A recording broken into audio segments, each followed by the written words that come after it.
Assalamu alaikum, my YouTube family. Hope so you are all well. I'm changing my content for some days. I'll be back with my previous content.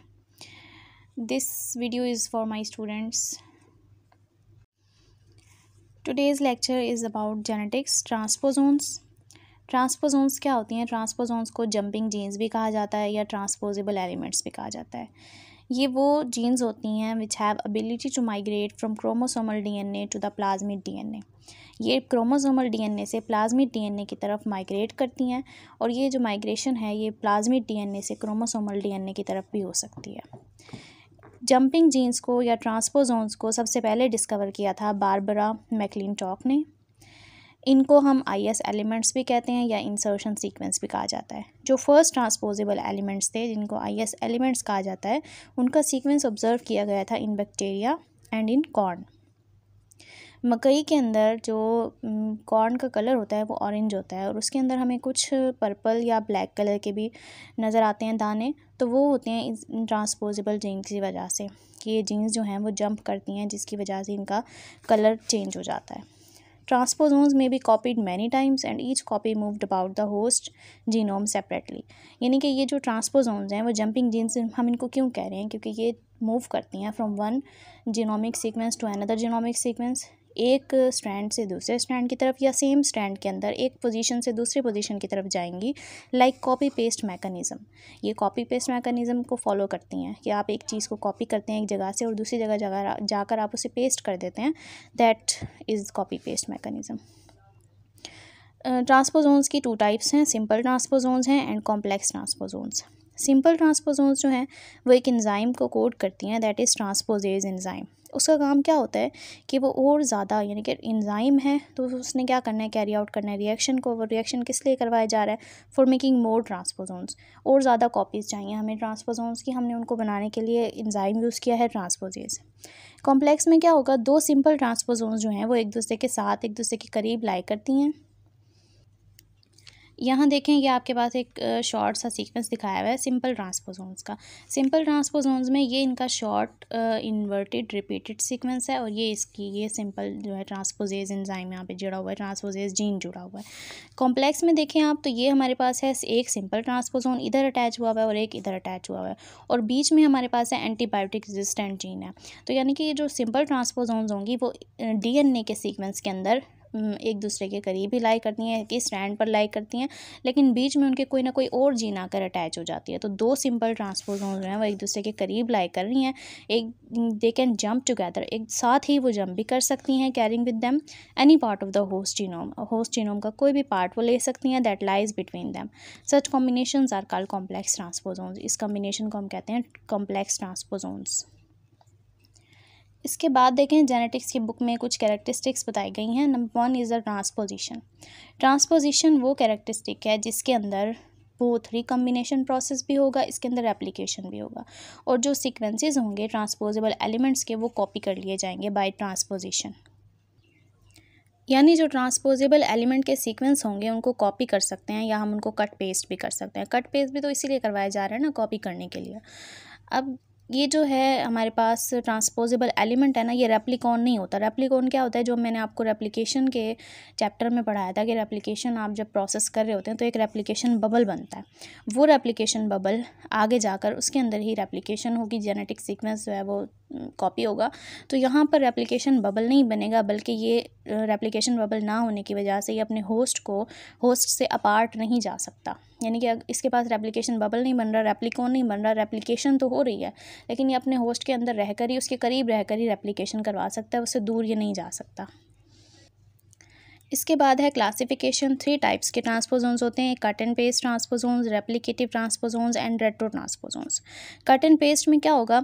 एक्साइजिंग an element from its position in a chromosome and inserting it into another position. जिस तरह हम कोई भी चीज़ हम एक जगह से, जैसे हम गूगल से कोई चीज़ ले रहे हैं, हम उसको कट करके पेस्ट एक दूसरी जगह पर जाकर पेस्ट करते हैं, तो ये भी वही है कि आपने एक एलिमेंट को उसकी ओरिजिनल पोजीशन से कट किया क्रोमोसोम की और फिर उसको किसी दूसरी पोजीशन पर जाकर इंसर्ट करवा दिया, तो ये कट पेस्ट मैकेनिज्म होता है। कट पेस्ट मैकेनिज्म के अंदर इन्वॉल्व है ट्रांसपोजेज एंजाइम। ये मैं आपको अभी आगे डायग्राम में भी समझाऊंगी कैसे होता है। रेप्लिकेटिव में देखें, firstly it forms copy during one replication and then this copy attach to another position. Replicative है तो इसका मतलब है इसके अंदर रेप्लिकेशन होगी। रेप्लिकेशन पहले होनी है तो यानी कि आप जिस भी कॉपी को, जिस भी सेगमेंट को आपने यानी कि ट्रांसपोजेंस के ज़रिए आपने रेप्लिकेशन उसकी करवानी है, पहले वो एक कॉपी बनाएगा, फिर वो कॉपी जो है ना वो आगे जाकर कहीं दूसरी पोजीशन पर अटैच होगी। रेट्रो में क्या होगा, रेट्रो को टाइप 1 एलिमेंट भी कहा जाता है। इसमें डीएनए ट्रांसफॉर्म हो रहा है। पहले जैसे आपने प्रोसेस पढ़ा है ट्रांसक्रिप्शन का, डीएनए से आरएनए बनता है। मैंने आपको रिवर्स ट्रांसक्रिप्टेज का प्रोसेस बताया था कि आरएनए जो है वो कन्वर्ट हो रहा है cDNA के अंदर, कॉम्प्लीमेंट्री डीएनए के अंदर, रिवर्स ट्रांसक्रिप्शन हो रही है यहाँ पर। अब ये जो cDNA बना है इसके अंदर होगी कॉपी पेस्ट मैकेनिज्म होगा और फिर ये आगे जाके कॉपी बनाएगा। यहाँ देखें ये है cut paste mechanism. Cut paste में ये हमारे पास एक सेगमेंट है जिसको हमने क्या किया, यहाँ से कट करवाया, यहाँ पे जाकर अगली पोजीशन पर इसको पेस्ट करवाते हैं। तो ये नेक्स्ट पोजीशन पर देखें ये इजीली यहाँ पर आकर पेस्ट हो गया। रेप्लिकेटिव में क्या होगा कि पहले ये वाला सेगमेंट कॉपी हो रहा है बाय रेप्लिकेशन, कॉपी होने के बाद वो जाकर किसी दूसरी पोजीशन पर अटैच होता है। तो जो कॉपी हो गया यानी कि जो हमारे पास हम कॉपी तो इस चीज़ को कहते हैं ना कि पहले वाली चीज़ भी हमारे पास मौजूद रहे और उसकी एक नई चीज़ भी हमें मिल जाए। तो ये पहले वाला सेगमेंट भी यहाँ पर मौजूद है और नया भी हमारे पास मिल गया। और कट का मतलब ये होता है कि आपने एक जगह से उसको कट कर दिया, वो वहाँ से ख़त्म हो गया, अब वो किसी दूसरी जगह पर जाकर अटैच हो गया।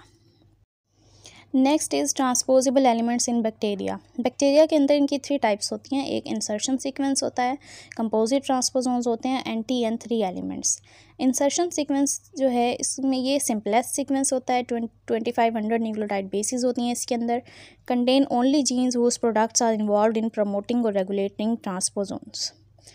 कंपोजिट में क्या होगा कि bacterial cut and paste transposons, इनको हम कट एंड पेस्ट ट्रांसपोजोन्स भी कहते हैं कि यानी कि इनके अंदर कट पेस्ट मैकेनिज्म जो है वो फॉलो होना है, वो जो ऊपर मैंने आपको बताया था।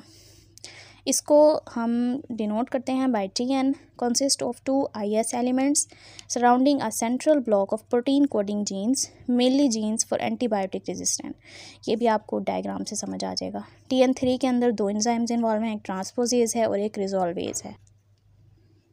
कंपोजिट में देखें हमारे पास TN9 है। TN9 को क्लोरमफेनिकोल रेजिस्टेंट जीन कहा जाता है। इसकी लेंथ बताई हुई है 2638 बेस पेयर्स लॉन्ग होता है ये। अब देखिए मैंने आपको बताया जो कंपोजिट होते हैं ना वो उनके अंदर 2 हमारे पास होंगे IS एलिमेंट्स होंगे। वो 2 IS एलिमेंट्स के दरमियान में हमारे पास एक रेजिस्टेंट या कंपोजिट जो है जीन अटैच होगा, यानी कि साइड्स पर दोनों IS एलिमेंट्स होंगे और बीच में उसके होगा कंपोजिट। तो यहाँ पर देखें IS1 लेफ़्ट है और एक IS1 राइट है, इसके दरमियान में हमारे पास TN9 अटैच है। ये जो IS एलिमेंट्स होते हैं ये सेम डायरेक्शन के अंदर होते हैं। और दूसरा देखेंगे हमारे पास आती है एग्जांपल TN10 की। TN10 जो है वो 9300 बेस पेयर स्ट्रॉन्ग है। इसकी देखें तो ये लेफ़्ट है और ये राइट है। इसको TN क्यों कह रहे हैं, क्योंकि ये टेट्रासाइक्लिन रेजिस्टेंट जीन होता है। इसमें डिफरेंस ये है कि IS elements are in inverted direction, ये इन्वर्टेड डायरेक्शन के अंदर पाए जाएंगे। Their movement is like cut paste mechanism, cut paste mechanism की तरह ही होती है। टारगेट साइट को ये डुप्लीकेट करते हैं। अब इनकी जो ट्रांसपोजिशन है जो TN10 की है वो बहुत कम पाई जाती है, रेयर एक्रिंग होती है।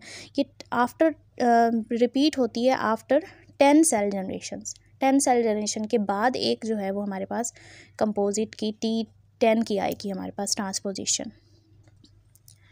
नेक्स्ट टाइप है बैक्टीरिया के अंदर TN3 एलिमेंट्स की। TN3 एलिमेंट्स में 2 एंजाइम्स इन्वॉल्व हैं, एक है ट्रांसपोजेज और एक है रिजॉल्वेज, जिनका फंक्शन हमने देखना है। देखिए हमारे पास 2 सेल्स हैं, एक है हमारे पास डोनर प्लाज्मिड और एक है हमारे पास रेसिपिएंट प्लाज्मिड। 2 प्लाज्मिड लिए हैं हमने क्योंकि प्लाज्मिड क्या एक्स्ट्रा क्रोमोसोमल DNA है। डोनर प्लाज्मिड के पास TN3 एलिमेंट प्रेजेंट है और रेसिपिएंट के पास TN3 एलिमेंट नहीं है। ट्रांसपोजेज इन्वॉल्व होगा। ट्रांसपोजेज ने क्या बनाना है, एक कोइंटेग्रेट बना देना है। कोइंटेग्रेट क्या होता है, is an intermediate donor DNA covalently link to the target side DNA। एक डोनर DNA का इंटरमीडिएट बनाया है ये, जो कि लिंक होता है टारगेट DNA के साथ। अब TN3 क्या करेगा, रेप्लिकेट करेगा। So there is copy of this element at each junction in cointegrate. TN3 present है ना, कोइंटेग्रेट के अंदर TN3 भी आ गया। अब ये TN3 जो है ना वो रेप्लिकेशन करेगा और एक कॉपी बनाएगा। इसके बाद रिजॉल्वेज आ जाता है। रिजॉल्वेज ने कुछ इस तरह की स्ट्रक्चर बनाई है। रिजॉल्वेज जो है ना वो TNPR जीन से प्रोड्यूस हो रहा है, रेजिड्यू से, और ये जो है द को integrate by mediating recombination between 2 T3 elements, ये 2 T3 एलिमेंट्स का रिकम्बिनेशन बनाएगा। यानी इसके बाद रिजॉल्वेज के बाद जो है ना वो हमारे पास 2 कॉपीज़ बनेंगी, एक TN3 है और ये भी दूसरा TN3 है। यानी आपके पास जो प्लाज्मिड था उसमें ओरिजिनल प्लाज्मिड के अंदर एक डोनर के अंदर सिर्फ TN3 था, दूसरे के अंदर TN3 नहीं था। तो ट्रांसपोजेज और रिजॉल्वेज की हेल्प से आपने 2 कॉपीज़ बना ली, एक दोनों में ही क्या है TN3 प्रेजेंट है। नेक्स्ट टॉपिक डिस्कस करेंगे इंशाल्लाह नेक्स्ट वीडियो के अंदर। तब तक के लिए अल्लाह हाफिज़। आपको कुछ समझ नहीं आई है या कोई भी पॉइंट है, कोई क्वेश्चन है तो आप कमेंट बॉक्स में मुझसे पूछ सकते हैं। अल्लाह हाफिज़।